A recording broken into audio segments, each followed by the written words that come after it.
Buenas tardes, buenos días, buenas noches, según el momento en el que tomaste la decisión, espero, muy inteligente de estar acá, tolerando y soportando este diálogo. Quiero decirte que hoy es 30 de septiembre, es jueves, son aproximadamente las 5:20 de la tarde, que es el momento en el que estamos iniciando con esta grabación. Espero que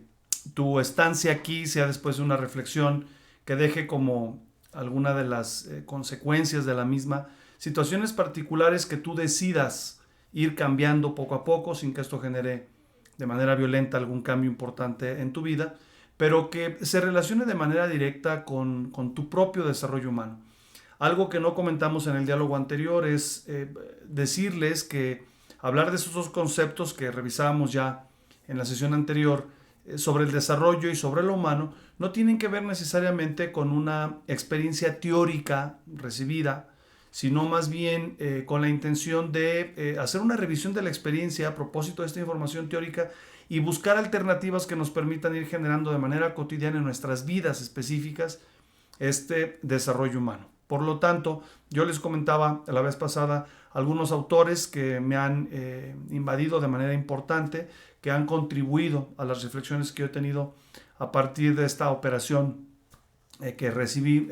hace aproximadamente 2 meses y medio, y que han sido de alguna manera las formas en las que yo he estado tratando de indagarme o de indagar sobre las características del desarrollo humano y buscar, por supuesto, alternativas que me permitan mejorar tanto mis condiciones como las condiciones de las personas que están cercanas a mí, que se encuentran cercanas a mí. Una de las primeras experiencias que ya comentábamos también en la sesión anterior era que el concepto de felicidad lo veo ahora desde una perspectiva mucho más personal, menos social en el sentido de lo que los demás tienen que hacer para que yo sea feliz, sino más bien sobre lo que yo tengo que hacer para ser feliz y compartir esta felicidad con los demás. Hablábamos de la importancia que tiene hacer este tipo de revisiones de manera individual en estos tres grandes temas que en su momento dirigen al ser humano de manera particular en los procesos de desarrollo, que tiene que ver con aspectos físicos, que tiene que ver con aspectos sociales y que tiene que ver con aspectos psicológicos. Y tomarlos en consideración, me parece, se convierte en un elemento central para hacer una revisión de nuestra realidad, una revisión de cómo estamos nosotros pensando, sintiendo y actuando, que son actitudes en relación a esta realidad, y cómo desde ahí podemos desprender una serie de conductas, una serie de pensamientos o tal vez una serie de relaciones interpersonales que debemos ir modificando para estar en una condición mejor. Quiero agradecerles mucho la presencia, quiero agradecerles mucho a quienes me hicieron llegar algunos comentarios en relación al anterior diálogo, a las personas que se han inscrito, que se han suscrito a este nuevo canal de YouTube en el que vamos a estar trabajando de manera, espero, permanente durante algún tiempo, y en donde seguramente después del tercer o cuarto diálogo tendremos la oportunidad inclusive de generar diálogos específicos. Esto será hecho en vivo para que en su momento podamos tener algunas conversaciones que para algunas de ustedes y algunos de ustedes pudieran ser interesantes. Antes de iniciar con algunos aspectos más de carácter teórico, con algunas experiencias vividas, quisiera iniciar con dos preguntas que me parecen muy importantes y que en su momento generarles alguna respuesta a ellos pudiera darnos un espacio de aprendizaje muy interesante para promover nuestro propio desarrollo humano.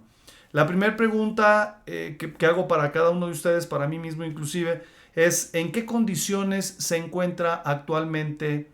tu cerebro? Tu propio cerebro, ¿en qué condiciones está? Y si recuperamos esto que acabamos de comentar, ¿cómo está en la parte física? ¿Cómo se encuentra en la parte social? ¿Y cómo se encuentra en la parte psicológica? Y si tienes elementos para poder definir de manera más o menos clara en cada una de estas áreas en qué condiciones se encuentra tu cerebro. Recordarás probablemente, y quienes no estuvieron en la sesión anterior, les comento que hice comentarios respecto a la importancia que tiene el cerebro en los procesos de desarrollo humano y cómo yo lo he vivido los últimos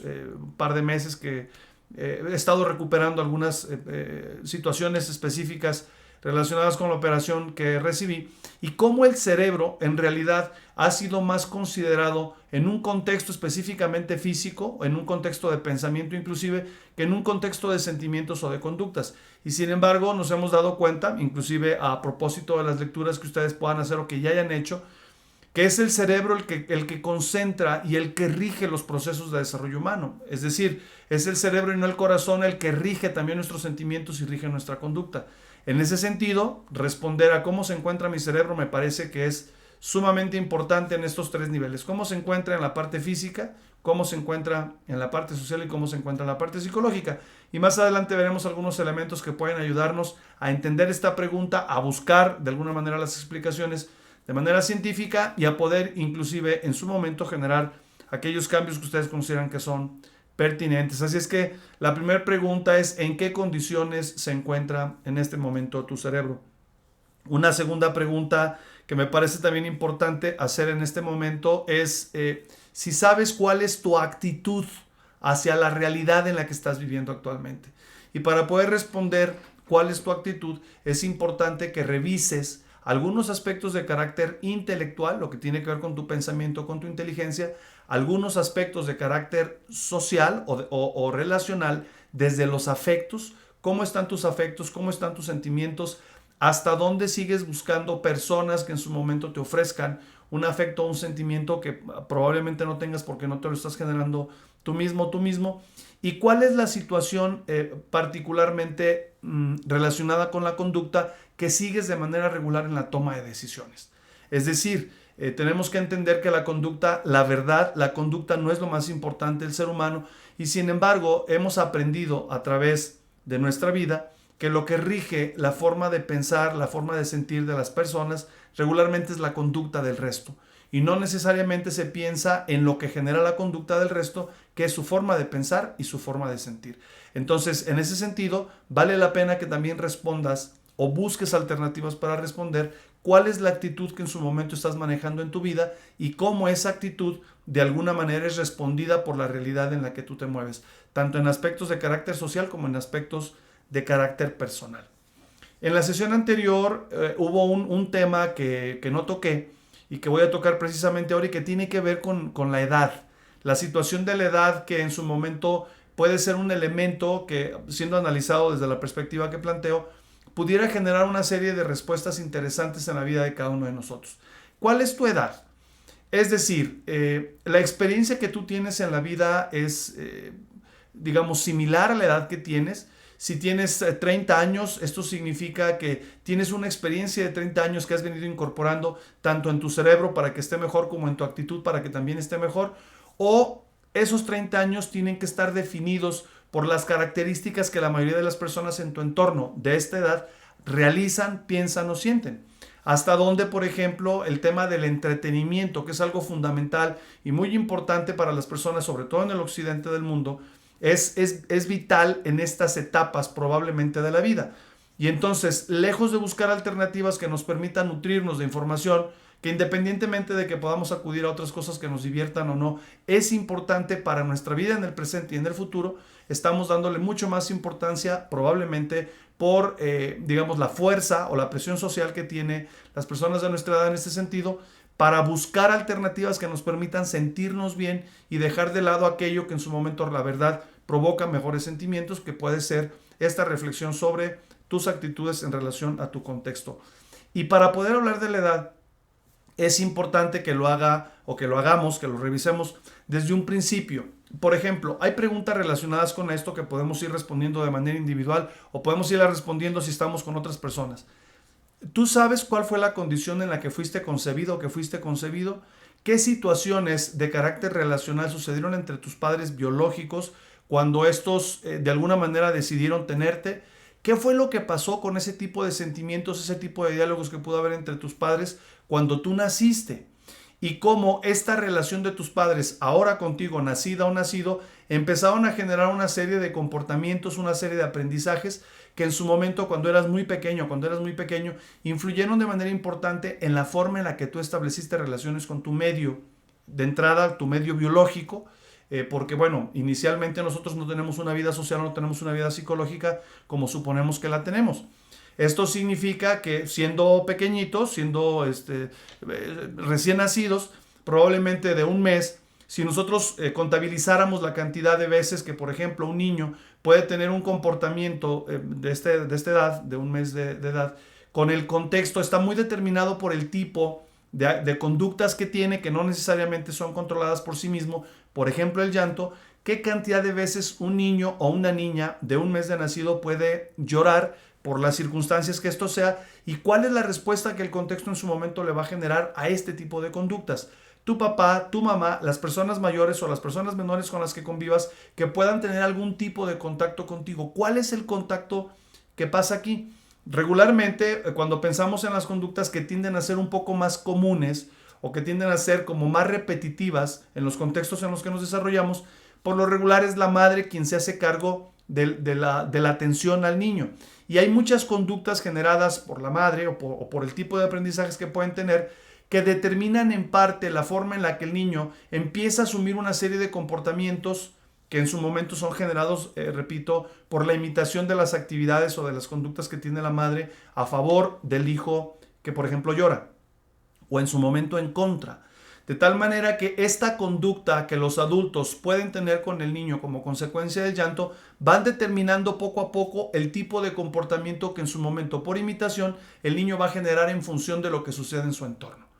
No sería extraño, por lo tanto, cuando nosotros nos encontramos con personas que son adultas y que por lo regular parte de la respuesta que tienen entre las problemáticas que viven puede ser el llanto, pudiera ser un elemento que fue concentradamente desarrollado desde que eran muy pequeños. Porque probablemente esto siga sucediendo alrededor de la primera, segunda y tercera infancia, cuando todavía dependemos de nuestros padres o de algunos adultos con los que tenemos algún tipo de convivencia. Por lo tanto, esta convivencia inicial de los adultos o de otras personas con los niños empiezan a definir cierto tipo de parámetros conductuales que los niños en su momento van a continuar siguiendo. Y tenemos que pensar, después de haber reflexionado sobre esta posible relación de nuestros padres biológicos, la posible relación que tuvimos con las personas que convivimos probablemente los primeros 2 años de nuestra vida, van determinando inclusive nuestro lenguaje, va determinando el tipo de conductas que tenemos y muy probablemente también determinan de manera importante el tipo de relaciones afectivas que establecemos. He de decirles de manera clara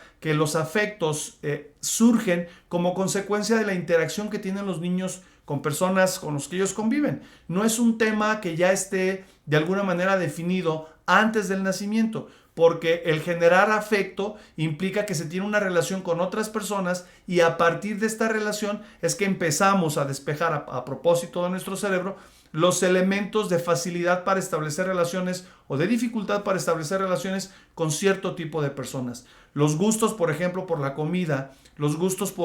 desde el olfato, los gustos por los colores, son cosas que se van construyendo en asociación con otros elementos que permiten que el niño se sienta bien o se sienta mal. Y esto empieza a determinar en parte el tipo de relaciones que en su momento podríamos llegar a tener como adultos o como jóvenes. De tal manera que hacer una reflexión sobre lo que sucede o lo que sucedió con nosotros en esta etapa, tener la oportunidad de hacer alguna revisión en internet o en libros que hablen al respecto, nos ayuda por supuesto a tener mucho más claro qué está sucediendo con nosotros en la actualidad, independientemente de la edad que tengamos. De aquí tendríamos que pensar qué sucede con un niño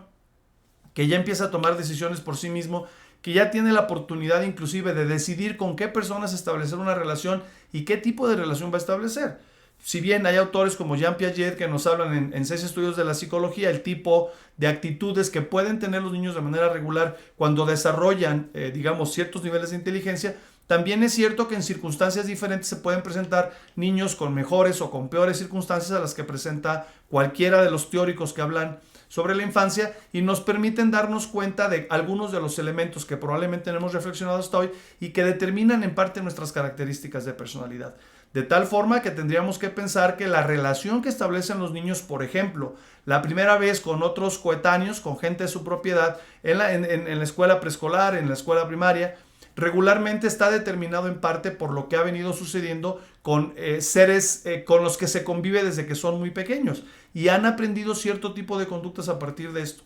Sin embargo, lo que es importante es que este tipo de conductas se ven cuestionadas llegado el momento con algunos otros niños y esto va provocando que entonces el niño, cualquiera de nosotros cuando éramos pequeños, empecemos a pensar si ese tipo de conductas son o no son convenientes utilizar. Pero esto sin el apoyo de los papás o de las personas adultas con las que convivamos, a reserva de que planteemos este tipo de conductas que tenemos que cambiar con ellos y que recibamos de ellos una serie de información relacionada, por supuesto, con su forma de pensar más que con la nuestra. Esto es lo que va determinando en parte que de pronto los niños ya en una etapa cercana a la adolescencia empiecen a tomar cierto tipo de decisiones que inclusive pueden ser contrarias a las determinaciones que en casa o que alguien fuera de la escuela nos está proporcionando, y esto con la intención de poner en prueba o de ponernos en prueba las capacidades o nuestras capacidades en esta interacción social con otras personas. Y tendríamos que pensar que la respuesta que recibamos una vez en la adolescencia es la respuesta con la que muy probablemente viviremos el resto de nuestras vidas. De tal manera que si nosotros estamos hablando de personas de 14, 15, 16 años que están en este periodo todavía de revisión de sus conductas, de su forma de pensar y de su forma de sentir en relación al contexto, el afecto que en su momento sienten desde sí mismos, el afecto que sienten desde las personas cercanas, es lo que va determinando en parte los niveles de dependencia o de no dependencia que van a tener del entorno. De tal manera que puede suceder que la necesidad de tener este tipo de afecto provoque en los adolescentes, como provocó en mí, la necesidad de obtener este reconocimiento el resto de sus vidas. Y por lo tanto, vamos a depender más de tener estos momentos de felicidad de lo que los demás hacen o dejan de hacer con nosotros. Inclusive al grado de que cuando nosotros tomamos determinaciones tan importantes como las personas con las que vamos a compartir una buena parte de nuestra vida, que pueden ser nuestras amigas o nuestros amigos, o las personas inclusive con las que vamos a compartir ciertos sentimientos de carácter afectivo, como pueden ser nuestras parejas, tengan estas características para que en su momento sean atractivas para nosotros. Y tendríamos que pensar si, por ejemplo, en esta época, algo tan importante para los chicos por la presión social son los aspectos de carácter físico, lo que estaremos buscando seguramente para poder obtener esta supuesta felicidad que de alguna manera hemos entendido que así funciona, buscar características físicas de otras personas con las cuales relacionarnos y por lo tanto darle demasiada importancia a la belleza física más allá de lo que en su momento podemos necesitar para construir una realidad que sea diferente, que sea mucho más cercana realmente a lo que nosotros pensamos, a lo que nosotros sentimos y a lo que nosotros hacemos. En ese sentido, nos convertimos en adultos y vamos buscando alternativas que nos permitan lograr estos niveles de felicidad o estos niveles de atractivo para otras personas que nos permitan acercarnos a quienes en su momento nos acepten, nos consideren importantes, hagan muchas cosas positivas desde donde nosotros vemos por nosotros, solamente por aspectos de carácter físico. En ese sentido, cuando llegamos a la adultez, estoy pensando en personas que llegan a los 25 o 30 años, empiezan a padecer un poco la pérdida de estas cosas que supuestamente en el transcurso de la edad anterior tenían, que eran pues grandes características físicas. Y el pensar en esto hace que entonces empecemos a plantearnos la posibilidad de tener una adultez más grande con situaciones mucho más limitadas en cuestiones, por ejemplo, de afecto o en cuestiones de intelecto. En ese sentido, cuando nosotros hablamos de la edad, en realidad lo que menos importa es la cantidad de años que hemos vivido, sino qué tanto la experiencia que hemos tenido la hemos convertido en un aprendizaje que funda o que fundamenta nuestras posibilidades de establecer una relación con los demás que sean positivas para nosotros y que sean positivas, por supuesto, para los demás. Y hemos tenido la oportunidad, seguramente en nuestra propia experiencia, de ver personas muy pequeñas que han logrado niveles de inteligencia muy altos y que estos niveles de inteligencia no solamente se han manifestado a través de las matemáticas, que esto es un error que cometíamos mucho antes de los 90, pensar que las personas que son muy ágiles o muy hábiles en las matemáticas, pues esa es la única área en la que se puede ser inteligente y por lo tanto son muy inteligentes, aunque tengan problemas, por ejemplo, con el tema, con temas diferentes como puede ser el lenguaje, como puede ser el manejo físico, etcétera. Esto lo pueden, por supuesto, revisar en el inventario que se plantea de la inteligencia, que son 7 diferentes áreas en las que tenemos que revisar. Pero tenemos la oportunidad de ver niños que tienen ciertos niveles de inteligencia que no es muy común por lo regular en otros niños de la misma edad, y regularmente este tipo de atractivos que en su momento generamos para estos niños hace que la familia o la gente cercana al niño pues siga fomentando este tipo digamos, de apreciación de las personas sin tomar en consideración algunos aspectos tan importantes como la conducta del niño o como los afectos del propio niño. En ese sentido, cuando nosotros nos convertimos en adultos, traemos con nosotros, por supuesto, una serie de aprendizajes construidos a lo largo de nuestra vida. Y nosotros, igual que en un niño no sé, 2 o 3 años, podemos ver a alguien con mucha inteligencia por el tipo de conductas que tiene, el tipo de diálogo que tiene, el tipo de pensamiento que desarrolla, que igual podemos ver en una persona adulta de 50 años, alguien que no es muy inteligente, alguien que no tiene mucha facilidad para el tema de la interacción social o alguien que no tiene mucha facilidad para cuestiones, por ejemplo, afectivas. Y el tema en ambos casos sería el mismo. Tenemos que hacer un análisis sobre la capacidad de aprender de las experiencias que cada una de las personas ha tenido más allá que de la propiedad. De cualquier forma, sabemos que físicamente los seres humanos pasamos por situaciones que tienen que ver con la edad, aquí sí, y que necesariamente cuando se convierte una persona en una persona adulta, pues muchas cosas, sobre todo adulta mayor, sobre todo muchas cosas de carácter físico que son importantes en el occidente del país, ya no se cuentan con ellas y entonces las personas empiezan a sufrir mucho.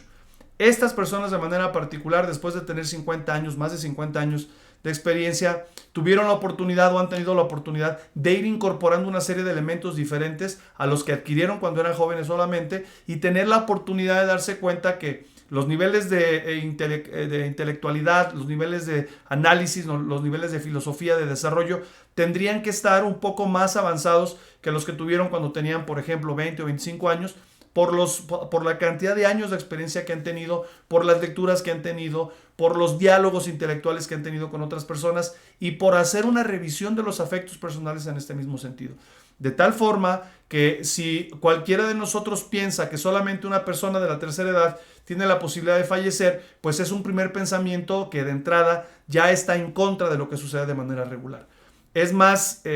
normal o hay una cantidad mayor de personas de la tercera edad que fallecen, pero seguramente ustedes también en su experiencia han tenido la oportunidad de ver niños muy pequeños, niños de mediana edad, jóvenes, adultos jóvenes que han perdido la vida por diferentes razones. De tal manera que entonces temerle a la vida cuando se es adulto, se es grande, pues la verdad es que también es otro de los errores que con cierta frecuencia cometemos. Reconocer que todas las personas, independientemente del miedo que tengamos, vamos a morir, porque somos seres vivos y tendremos que morir algún día, nos permite actualizar de una manera mucho más clara el tipo de vida que tenemos.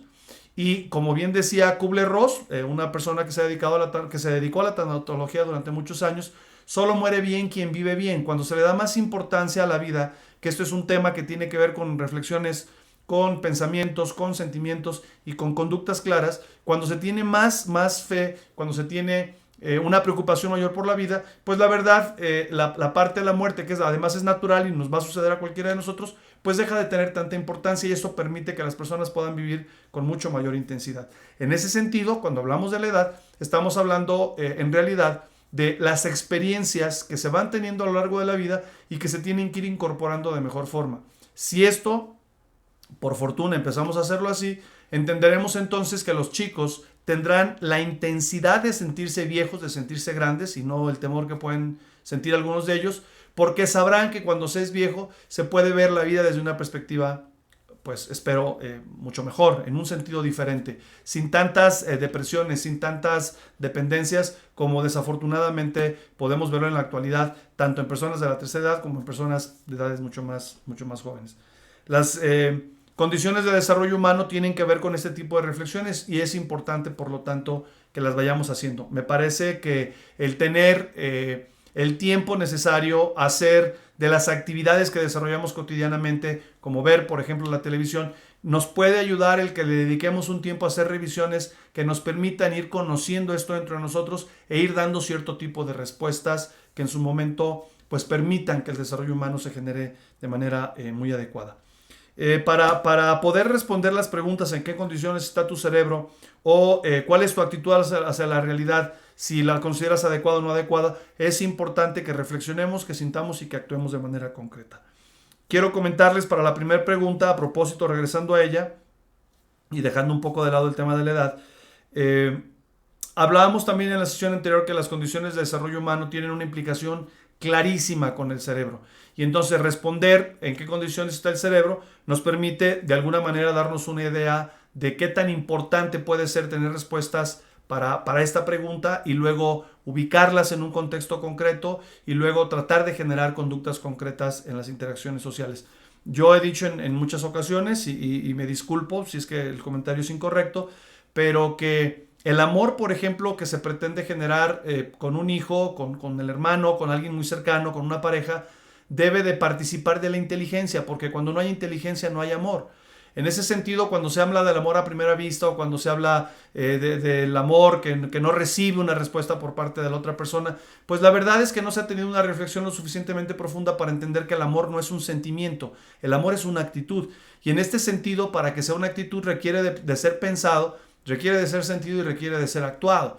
Por lo tanto, cuando nosotros realmente buscamos una conducta de amor de las demás personas, pues estamos buscando solamente una parte parcial de lo que la otra persona puede hacer o no por nosotros. De tal manera que si no piensa, si no siente, pues evidentemente muchas de las conductas que en su momento tiene no son conductas dirigidas a lo que nosotros, sin amar a la persona, estamos esperando que nos dé. En ese sentido, podría yo decirles que cuando no existe la inteligencia, pues entonces hay un gusto muy particular por la otra persona, hay una atracción muy específica, pero la verdad, el amor no existe. Y lejos de buscar algunas alternativas que lo puedan explicar de una manera teórica mucho más clara, quisiera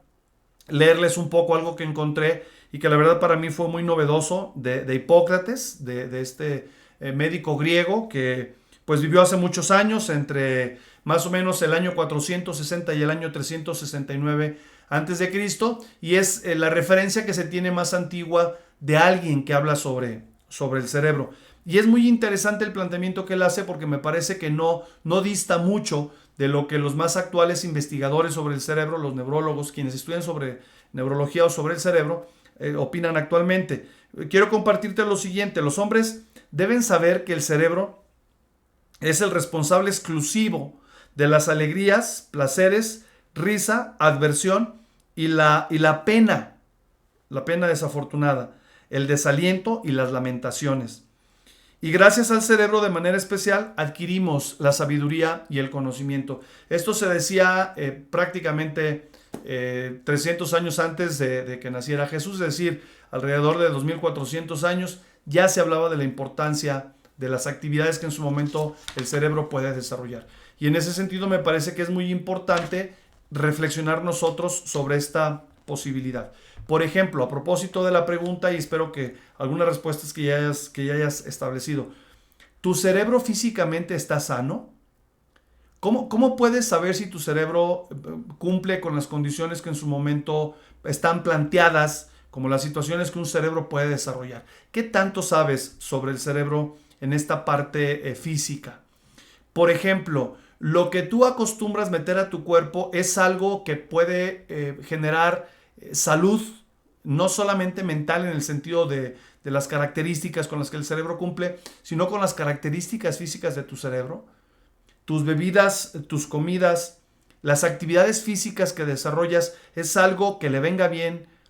físicamente a tu cerebro. El sueño, por ejemplo, las veces que sueñas, las actividades que realizas de manera regular, son cosas que en su momento pueden tener un buen efecto en el cerebro. Y la pregunta es interesante, sobre todo si eres una persona muy joven, porque es probable que algunas de las actividades que vienen caracterizadas inclusive como un tema generacional, puede ser que provoquen, por ejemplo, el dormir poco, el consumir mucho alcohol, o el consumir cigarro, o el consumir algún tipo de droga, o qué sé yo, que en su momento no tienen un efecto inmediato, al menos no tan rápido, no tan pronto, que pudiera provocar en las personas como cierta duda de si eso que están consumiendo realmente puede provocarles un efecto positivo o no. Es decir, la gran mayoría de las personas que tienden a hacer esto lo hacen para tener un sentimiento positivo en el momento que lo están haciendo, pero probablemente no reflexionan en si eso que está haciendo se va a mantener durante los siguientes 6 meses o 7 meses o 10 años o 20 años o lo que sea, ¿no? Y de pronto puede haber cierto tipo de comportamientos que tenemos cuando ya tenemos cierta edad, que estamos muy molestos por ellos, pero probablemente no nos dimos cuenta que nuestra falta de conocimiento del cerebro realmente fue lo que nos hizo tomar decisiones que lo provocaron. En el sentido físico sería muy interesante que revisáramos una serie de elementos que en su momento nos permitieran darnos una idea clara de si está o no está funcionando de manera correcta. Luego, tu cerebro es socialmente adecuado, y esto tiene que ver con el tipo de uso que haces del cerebro cuando estableces relaciones. Si en su momento, por ejemplo, las personas que se encuentran cercanas a ti son personas que son siempre agradables, o hay algunas que son desagradables. Si tú tomas la decisión de hacer ciertas cosas, pensar ciertas cosas, para que la relación que tienes con los demás siempre sea agradable, y tratas de evitar las relaciones con personas que por lo regular no son agradables. Aquí me parece la primera pregunta que se tendría que hacer en relación a buscar la respuesta de si tu cerebro realmente está sano, sería ver hasta qué momento realmente tú estás acudiendo de alguna manera a buscar cómo funciona, a propósito de los sentimientos, de la forma de pensar y de la forma de actuar de los demás, su propio cerebro en este mismo sentido de carácter social y hasta dónde tú permites que los demás puedan reconocer en ti tu forma de pensar, tu forma de sentir y tu forma de actuar, fundadas precisamente en una lógica que puede ser la lógica del cerebro. Y hasta dónde en realidad tú pretendes tener relaciones interpersonales que sean muy positivas para ti, utilizando precisamente las diferentes capacidades de tu cerebro, y eso hacerlo de manera muy concreta en el contexto de lo social. Y reflexionar sobre el tipo de pensamiento que te domina para tomar decisiones que te permitan establecer contacto con otras personas. Hasta dónde los contactos que tienes con personas iniciales o personas que te buscan que no conoces realmente pueden facilitar el que tú tengas una serie de actitudes que favorezcan la relación interpersonal con las personas que tú decidas, dependiendo de las necesidades, por supuesto, que tengas. Y finalmente, que también platicábamos la sesión anterior, hasta dónde esta salud de tu cerebro responde a situaciones de carácter psicológico, es decir, cómo tus actitudes son las que conforman los espacios psicológicos en los que trabaja tu cerebro y hasta dónde lo que tú piensas, lo que tú sientes y lo que tú haces realmente provocan que en el cerebro haya esta sensación, digamos, o situaciones positivas, tanto en la parte física como en la parte social. Por ejemplo, yo decía la semana pasada que somos una sociedad, particularmente en México, pero me parece en el occidente del mundo, que acudimos mucho al entretenimiento. Y hay muchas cosas que buscamos que nos entretengan. Y este entretenimiento, creo, se hace mucho más severo cuando menos disposición tenemos de afectos internos que en su momento nos ayuden a tener este tipo de control. Por ejemplo, en una pregunta que recientemente me hicieron a mí los médicos a propósito de la operación, es ¿cada cuándo descanso? La respuesta que yo les di es que descansaba todos los fines de semana. Cuando el médico me pidió que le aclarara las acciones que yo tenía para descansar, él me hizo darme cuenta que en realidad no descansaba.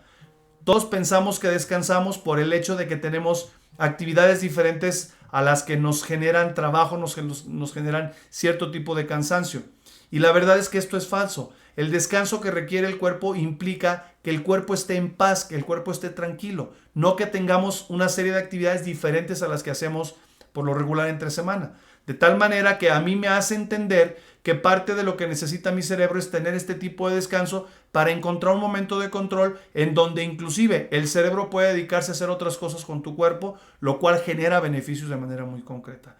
En ese sentido, hablar de la actitud y hablar de la salud del cerebro son dos elementos centrales. En la medida que nosotros tenemos la oportunidad de descubrir de manera muy clara cuáles son nuestros sentimientos con nosotros y con los demás, cuál es la forma en la que nosotros usamos nuestro pensamiento, nuestro razonamiento, nuestra inteligencia con los demás y con nosotros mismos, y las conductas que definimos en su momento tener, así como el acompañamiento que en su momento puede tener lo que nosotros consumimos, lo que nosotros comemos, el tipo de ejercicio que hacemos, las actividades que desarrollamos, se van convirtiendo poco a poco en la reflexión que hacemos sobre lo que nosotros en su momento tengamos la oportunidad de leer o de conocer, se van convirtiendo en elementos centrales para el desarrollo humano. De tal manera que en este sentido,